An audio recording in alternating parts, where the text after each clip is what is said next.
Hello बच्चों, question is in which of the following species the central atom has the type of hybridization which is not the same as that present in the other three. Key concept of this question is hybridization. हमें यहाँ पे 4 compound given है, उनका hybridisation हम निकालेंगे तो हमें बताना है इसमें से डिफरेंट हाइब्रिडाइजेशन जो है बाकी 3 से वो किसका है. की concept of this question is hybridization. Hybridization हम अगर VSEPR थ्योरी से निकालते हैं तो हमें स्टेरिक नंबर जो है वो कैलकुलेट करना होता है. तो ये सबसे इजी मेथड रहता है आपका. अगर सिर्फ हाइब्रिडाइजेशन हमें निकालना है तो स्टेरिक नंबर कैसे निकालेंगे आप. स्टेरिक नंबर निकालने के लिए जो मेरा जैसे मेरे को SF4 का हाइब्रिडाइजेशन निकालना है तो सल्फर के लिए जो मेरे पास जो सल्फर का वैलेंस शेल में इलेक्ट्रॉन होते हैं दैट इज़ आपके 6 इलेक्ट्रॉन रहते हैं सल्फर के. और फ्लोरीन आपका एक जो मोनोएटॉमिक मतलब जो आपका जिसकी वैलेंसी 1 रहती है वो वाले एटम को आपको लेना होता है. तो यहाँ पे फ्लोरीन मेरे पास वैलेंसी 1 है तो कितने फ्लोरीन है 4 फ्लोरीन है. तो जो साइड एटम है वो आपको लेने हैं 4 फ्लोरीन डिवाइडेड बाय 2. तो ये आपका n की वैल्यू यहाँ पे मेरे पास निकल कर आ जाती है. n क्या है आपके यहाँ पे टोटल नंबर ऑफ इलेक्ट्रॉन और डिवाइडेड बाय 2 आप करेंगे तो आंसर आ जाएगा आपका यहाँ पर 5. तो 5 अगर मेरे पास यहाँ पर स्टेरिक नंबर जो है 5 आएगा तो आपकी जो वैल्यू रहेगी वो क्या रहेगी 5 नंबर के लिए हाइब्रिडाइजेशन जो रहता है दैट इज sp3d. इस तरीके से B आप I3 नेगेटिव के लिए अगर स्टेरिक नंबर निकालें जैसे मेरे पास जो n की वैल्यू है वो क्या आएगी आपका यहाँ पे निकल के n क्या आपका टोटल नंबर ऑफ इलेक्ट्रॉन जो भी इन्वॉल्व हैं कौन से सेंट्रल एटम के इलेक्ट्रॉन सेंट्रल एटम वैलेंस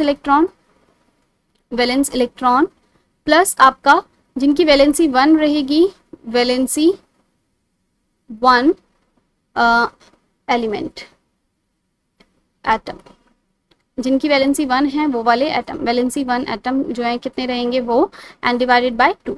तो आप यहाँ पे निकालेंगे I3 के लिए तो आयोडीन एक आयोडीन तो आपका सेंट्रल एटम में है तो उसका जो वैलेंस इलेक्ट्रॉन रहेंगे वो कितने रहेंगे 7 और प्लस एक 2 आयोडीन आपके क्या है साइड एटम में जिनकी वैलेंसी 1 है तो इसलिए उनको लिखेंगे. नेगेटिव चार्ज रहेगा तो आप यहाँ पे आप प्लस करेंगे नेगेटिव चार्ज वाले को और माइनस करेंगे अगर उसके ऊपर पॉजिटिव चार्ज है तो उसे आप माइनस करेंगे पॉजिटिव चार्ज वाले को. तो यहाँ पे मेरे पास एक नेगेटिव चार्ज है तो मैं एक प्लस करूंगी और डिवाइडेड बाय 2 करूंगी तो यहाँ पे मेरे पास 10 डिवाइडेड 2 स्टेरिक नंबर जो है वो कितना आ जाएगा 5 स्टेरिक नंबर के लिए हाइब्रिडाइजेशन रहेगा sp3d. इसी तरीके से आप SbCl5 के लिए अगर वैल्यू निकालेंगे स्टेरिक नंबर निकालेंगे SbCl5 2 नेगेटिव. SbCl जो है मेरे पास नाइट्रोजन फैमिली का ही रहता है. इसके वैलेंस शेल में कितने इलेक्ट्रॉन रहेंगे आपके 5 इलेक्ट्रॉन रहेंगे. 5 आपके हो गए साइड में जो आपका एटम लगा हुआ है monoatomic atom that is chlorine जिसकी वैलेंसी 1 रहती है वो वाले लिखने हैं. और प्लस आपका 2 ऊपर से नेगेटिव चार्ज है तो प्लस का 2 करेंगे डिवाइडेड बाय 2. इसके लिए जो आपका स्टेरिक नंबर की वैल्यू आएगी that is come to be 6. जिसके लिए 6 स्टेरिक नंबर की वैल्यू आती है उसकी हाइब्रिडाइजेशन क्या हो जाएगी sp3d2. इसी तरीके से आप डी वाला ऑप्शन देखेंगे PCl5 यहाँ पर PCl5 के लिए फॉस्फोरस की जो वैल्यू रहती है वो रहेगी वैलेंस शेल के अंदर 5.